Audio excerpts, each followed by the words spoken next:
the idea is not to chase it.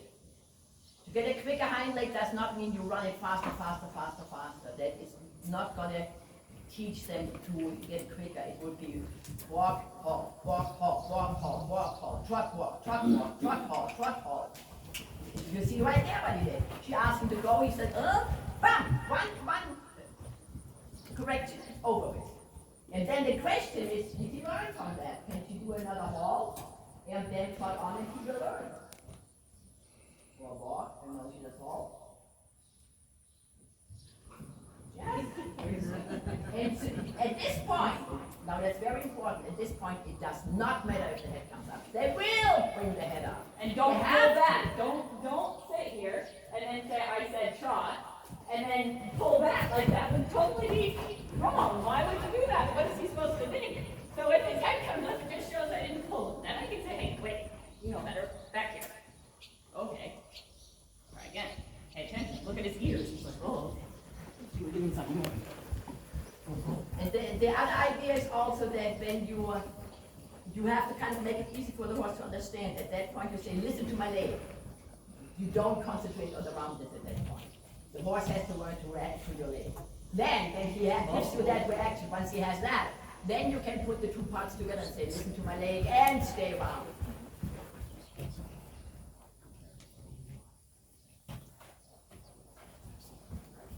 You see how she gives a little bit the rein there in the moment of going forward. You always have to keep the door open in the front. So, as we talk about that, and then we go a little bit the other direction and start with some canter walks. No, I want you first to go canter and the counter canter in the shoulder out. Let's work on that. That's a good sample for that. So, but I really believe we have talked about what is really important for us to bring across in that clinic. And one of the things Emily has told me, do not ever cross your reins over the river. So, for example, when you want the shoulders to come in, you have to open that inner rein so that the shoulders have room to go into that space between the rein and the neck. And a really good exercise with that is to check if you really can do that. If you actually go into the counter canter, stays in the canter, go straight rein diagonal. So she goes into the counter canter. She puts herself in a position where she's like on the quarter line with a younger horse so you can go across the wall. And she rides the shoulder out. So she's opening her left rein a little bit to tell the horse, bring your shoulder to the left, bring your shoulder to the left, bring your shoulder, and stays in that alignment. Where now the left hind leg has to really come underneath the body. And then go, for example, into a walk, and then a halt in the rein back. The rein backs are very, very good exercises. Because of why? Why? What is about the balance?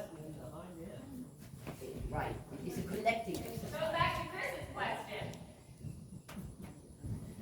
It's in the rein back, they have to actually shift the weight off the forehand onto the haunches.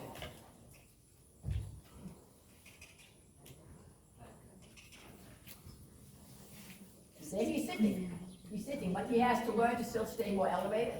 But you can see how he tilts his croup, how his butt comes round and sits there.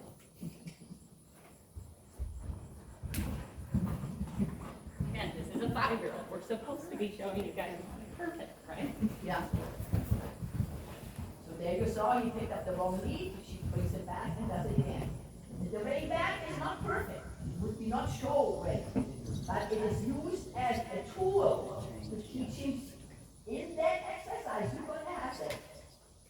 You're going to have to sit on your butt. Right.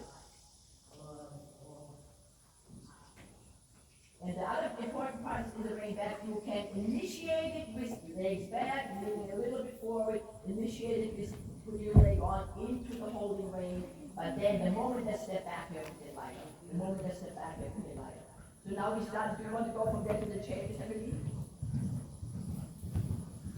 Emily? Yeah. First can I walk or we do the changes?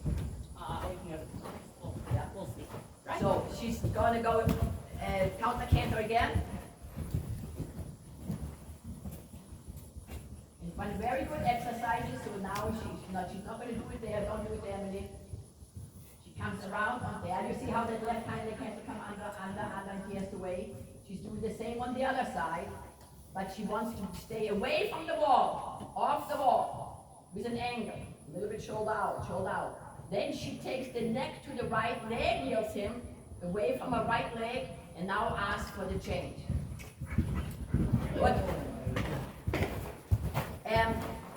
The horse needs to learn for the changes, but it's super, super important that it's not the change of the neck position you have, but is will make the change. There's nothing worse when you have a horse but cannot counter canter anymore, because the moment you go into the counter canter, they start flying, throwing in the flying change. The moment you change the bend, they'll throw in the flying change. You see with him, he still can stay in the counter canter, down the long side, shoulder out, and he will not think about flying change. The advantage of that shoulder out is you go shoulder out, shoulder out, shoulder out, then you change the bend, you leg heel. You bring this butt under, and that gets kind of really almost uncomfortable for the horse to touch that left rein. And then you say, change, and you say, oh God, finally. Okay? So it's again a little bit what we talked about earlier, preparation. You want to prepare the horse to a point where they say, I know I'm supposed to keep it, but this is not easy. Let's make it easy. And jump into it correctly. Okay. What I want to point out too is that when I'm in this counter canter and holding this, I should be able to give. Yes, I can rebalance in here and wait. Then I should be able to give, and he should hold it by himself. Our neutral has to become more and more sophisticated. So with the 3-year-old, our neutral is stay in the canter, don't break, keep your head behind the right. With an older horse, the more horse it has to hold the leg out the ass every step. They have to hold the leg without the backward every step. That their neutral becomes maintained by themselves more and more. Does that make sense? And then, when I go for the down transition, my right rein should be open here, not towards the wither. My right shoulder should be a little bit at back. The A for the down transition is knees on. Knees on. That's when I slam my knees in and say, hey, I'm not moving anymore. It is not pull back. All that does is put them on the forehead. I think that that's something that, like, our half halt. People talk about half halt. You got to half halt. You got to half halt with your seat. You got to half halt with your seat. I half halt a lot with my knees and my butt. So Mama's going to pull on me one time. And when I think about, like, half halt, is that a half halt? No, it's not a half halt. Ugh, not a half halt. I have no strength. Now she's going to give a little bit and keep pulling on me so hard. Good Lord, woman, quit pulling. Okay, now I'm going to find my good position. I'm going to put my shoulders back, my sternum here, my belly button up and in, and my hips are kind of rotated this way, okay? Now she's going to pull on me. Can't move. It's not that I am strong. It's that I'm using the angles of my body in a good way, you know? It's not that I am here and pulling because then I'm only pulling with my biceps. It's that the pull comes from my shoulders to my back to my thighs. The whole body just pulls me deeper into the saddle, if that makes sense. So then when I'm in the canter, I want to be in a spot of lightness, of ease, of like you're holding your own canter. And then when I ask for the down transition, I stop moving my seat and I squeeze my knees. And in that moment when I squeeze my knees, I should get a reaction. If I don't get a reaction, same like if he was lazy, I would increase my aim. What would that be? That would be then that I touch the reins and say, hey, I meant it. But you always start with your knees so that eventually you can just squeeze your knees and not have to pull and they stop, you know? Does that make sense? Yeah. Let's do a change of swing. See what happens. No, we didn't. Thank you.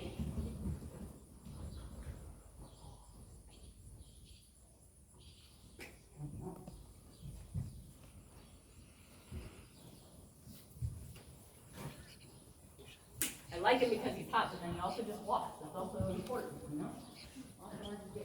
And now she's going to go in the walk, shoulder out, picking on that line up the counter canter. Leg yielding to the rail. Get the butt under. See how you step sideways? And now.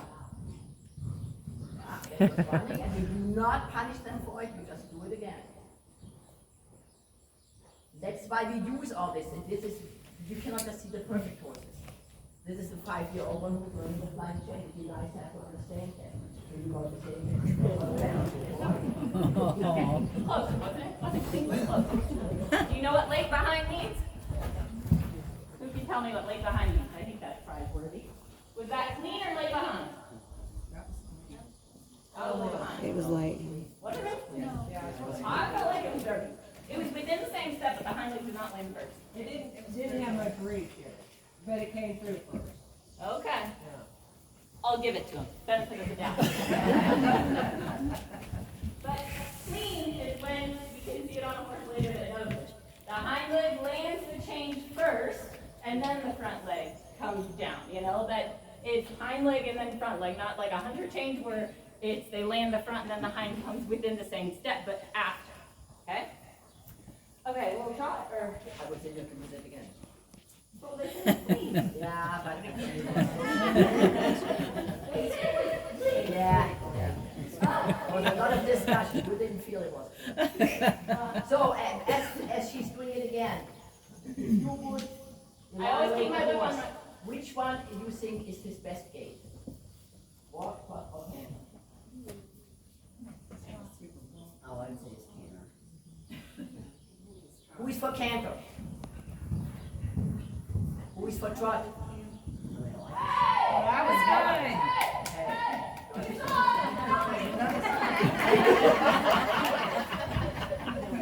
And if I'm totally honest, I didn't ask for it. But okay, I didn't. Who is for walk? Okay.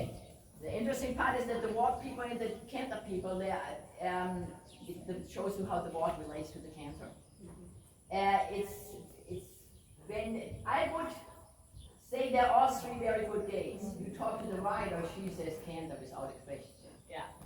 The And I think balance that's in the something you have to canter feel for a with him. 5-year-old one is unbelievable. How he can already sit and come back and sit and come back and collect himself. And his responses in it are good. They're quick and underneath and active. Right, You know? right. Would he be a prospect for the 5-year-old test for the national championships where the judge gates and then overall impression and rideability? No, he would not be. Why? Because of his trot. He does not have the natural cadence, that elasticity. He's rather almost a little bit too on the too active side. So that makes medium trots difficult, because he rather says like, oh, I go, and he'll learn that. But he's not going to be at that point that super swingy, elastic cadence. Cadence means moment in the air. And he does not have a lot of air time in his trot. He has more air time in the canter. And when you consider that, at the end, the canter is And balance. And the When he balance. ride, even when he was 3, I felt like most 3-year-olds get on him and you're like, oh my God, thank God I have balls because I'm just bumper carring around these things, you know? And with him, I felt like as a 3-year-old, even though he was small and skinny, I felt like he had no problem like adjusting to my weight. When I lean a little here, he follows, and not like in a falling way, just like a following way. So I've always felt his canter, for how he looks, I think it feels incredibly organized, which is to me huge. The balance is so good. Right, balance, people talk about a lot of balance. So Yana? Yeah. So like, about his cadence as a 5-year-old, is that something that you would Develop. push, or you say wait, and then go for the You are 6-year? always a step ahead. I'm sorry. Give us a second. Give us a second. No, we do have what we call like the second trot, and you can start to develop a second trot, but that comes by developing the cadence and a little bit introducing like the concept of Piaffe and Huzzah.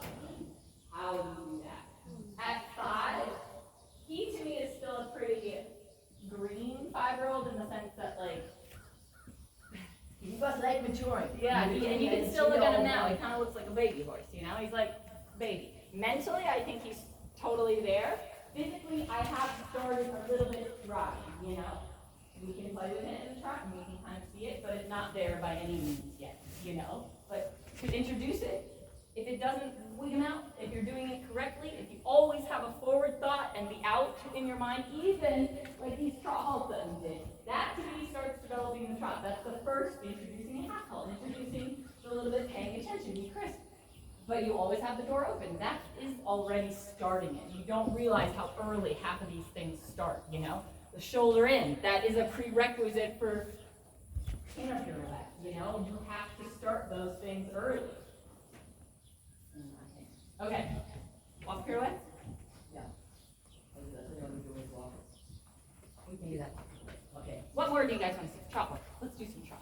trot work, yes, it's the leg heels in the trot. Across the diagonal. Yeah. So when you do a leg yield in the trot, what is the first ingredient what you have to have as you do a leg yield in the trot? What's the most important part? Maintaining the trot. You always need to have the same trot than what you had before. If they start slowing down, if they start, most horses will slow down. You know, some of them, if they're nervous, they speed up. So the crossing there was very even. You saw that was very even, high leg. That was very even. He could have gone a little bit more for me. He lost a little bit activity. He could have gone a little tiny bit more forward. I mean, that's good. Make it always constant people, okay? So now she's going to leg yield away from the outside leg across the diagonal. The leg yielding away from the outside towards the inside is the most valuable one. You do, in the beginning, you teach your horse to leg yield with the head against the rail, or you teach your horse to leg yield from the center line to the outside. Now, you see what her reins are doing. When she went like ding, ding, ding, she gave me a signal. Mama talk about the reins. What you do not want to do is crossing your reins. It's not called a rein yielding, it's called leg yield. So when she does that leg yield there, or a shoulder in now, you want to open that inner rein, in that shoulder in, to say, bring your shoulders to the inside. The outside rein is able to touch the neck, or should. Could never cross either.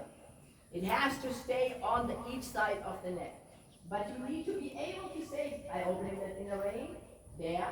He says, oh, I follow that line. I follow that line. That shoulder is free. And that's what you call a leading rein. It's a guiding or leading rein. It's not a restricting, it's not pulling back, it just guides him, leads him over there. Good. Now you do the shoulder into the right. Watch if she's taking. You want to keep your elbows on your body. If you take your whole arm away and say hello or whatever, yes. I mean, see how we left the line? It's not working because you lose your upper body strength. The rectangle from your shoulders down, across your hips back up should stay pretty even. Do that again towards us.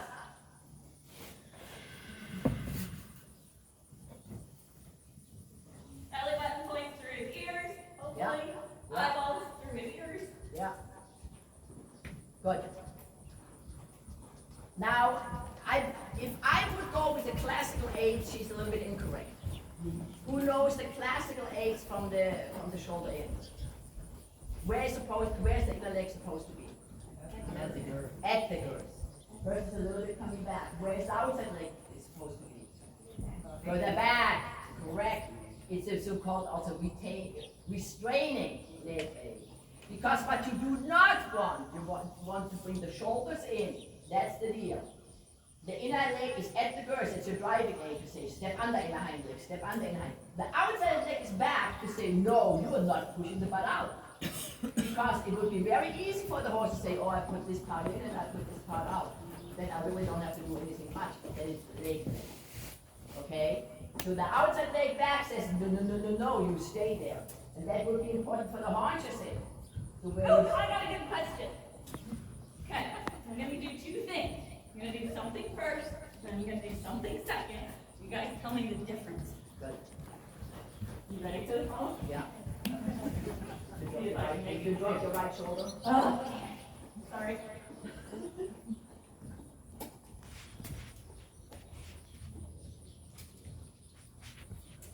Oh, she's crossing. She's doing a leg yield down the long side. You did it right? No? Yes? How was it? You were doing a leg yield down the long side. The next one was a leg up against the wall. So if I do a leg up against the wall, time it's to cross. Really? And then a shoulder in is far less angle. So it's not about the hind legs, it's just about letting the shoulders be to the outside.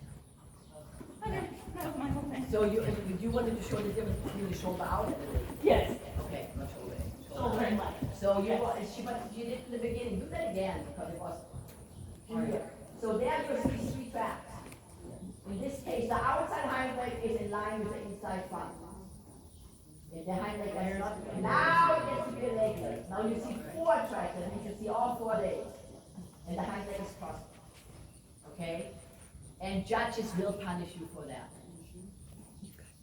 So when you're talking about rhythm being the worst thing in Thank you. labio, Yeah. as a judge, Yes. what does that modifier cost the rider? How much do you go down for a loss of rhythm? I would say a point. If the shoulder in was good, but the horse slowed down, I would go from a 7 to a 6. Because So of it's a the- lot. Oh, yeah. Oh, absolutely. Absolutely. And you'll see with the more advanced horses how I can actually power through those versus with him who's just learning them, I just kind of like, Yeah. so that's also like, he's not showing second level, he's not showing third level. I show him training level and first level, you know, like, he is learning these things. So you allow a little bit, you know, you say, okay, a little bit I help you here, and I don't demand quite as much, but it is a lacking ability, you know? What about working on a square halt? Oh, Sorry. no, I come at that a little bit differently because I think a square halt is a result of an engaged horse. I don't necessarily train a square halt. So like, I feel like, for example, Daly, Mio, they usually always have square halts. I did not train that. I trained good trot, good contact, precise aid. Quickly into the halt, underneath, step into it. Do I train like, okay, now put your right front foot forward? Yes, if I halt and carries on, then yes, put your right front foot forward. But I don't train like stop, square up. Okay, good boy. I don't really do that. I agree. I agree. I would say that it is the result. It is important. But it is more important for yourself to say, how much do I have the horse getting from behind? That gets us back to what we're gonna want to talk about, half halt. You know, how much it's not a half halt or even the full halt into the halt. It comes not from being so sophisticated, the horse is so light that I just close my hands and the horse stops. No. It is the idea, give me a bit. It is the idea is that this is my holding rein. I can hold reins in one place. I just hold them there. Like Emily showed a little bit in her seat. I hold them there. And I push the hind end under. Bam! I keep pushing.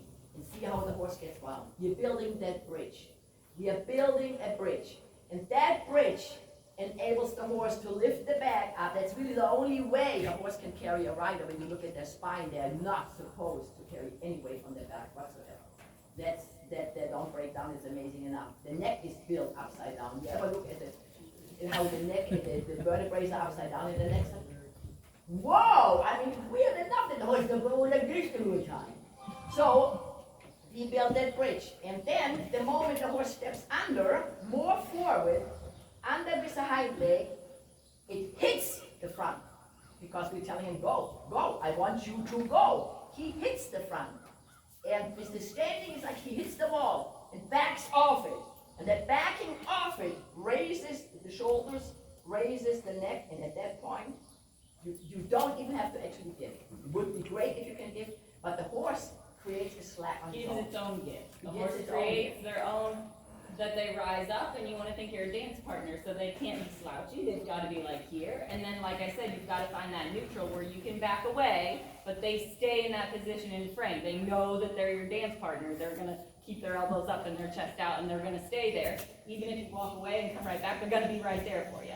And in that moment, that's self-carriage, that's lightness, and you foster it with a baby horse like him by giving and being light and adjusting, but then you say, hey, come here, back to your package, and then get light again. But it comes from, they have the strength of this part of their body to hold it. We often focus on the neck, and that's what we can easily see, but how does it feel here? How does it work here that they can then hold the neck? Like, you can hold your arms up. Yes, you need arm muscles, but you also need a core. You need your back to be strong. That part of you needs to be strong. So same with the horse. They have to be able to carry us, and this part has to be strong, and then that's the result at the end. You know? You'll see with a couple of them, I ride them very deep and round and not in a show frame because I think that's best for this part of their body. But. And the half halt, when we talk about half halts, you should never think about half halting with the front.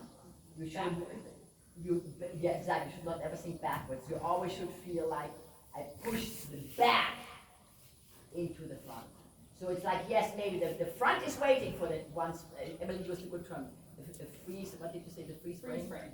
Like for one split second, there's a freeze frame, but the hind legs keep moving. That gets you that tilting pelvis, that gets you that sitting down. And then you have to ease off, then you have to let go. No horse can maintain that freeze frame for more than one step really. And then if you don't, that is when they say, I can't, and then they get heavier and heavier and start pulling, because they need your hands to not fall down and keep the balance. And that is when you have to say, okay, I repeat it, and it still doesn't work. Well, then go make it easier. Then don't go from canter into halt, then go from walk into halt. Oh, he gets the idea that way, good. Then go from trot into walk.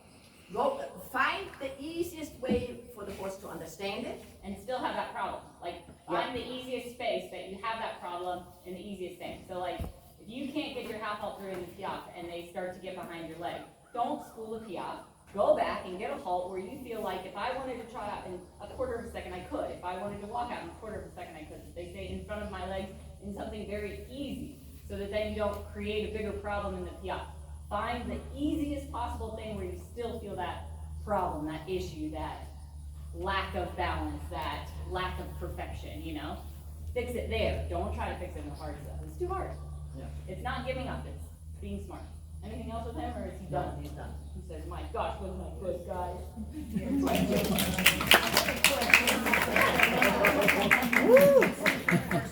What's your opinion on, now the controversy about having boots on or no boots and causing the tendons to heat up, blah, blah, You blah, know, blah, it blah. is hot today.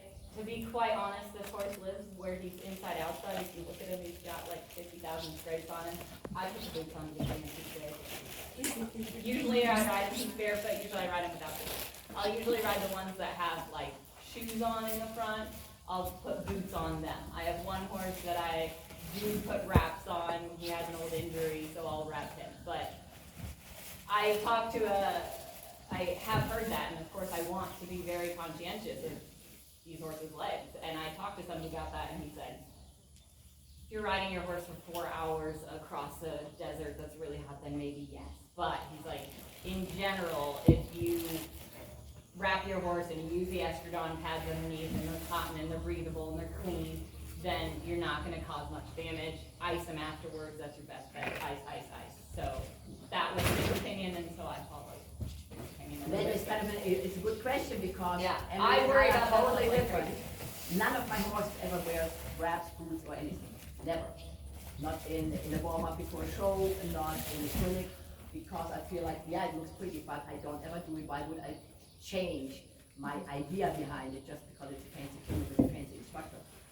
My idea is like this: if I go jogging, I do not wrap my calves. But some people do. And It's tape now, some people do. because I think you can only get so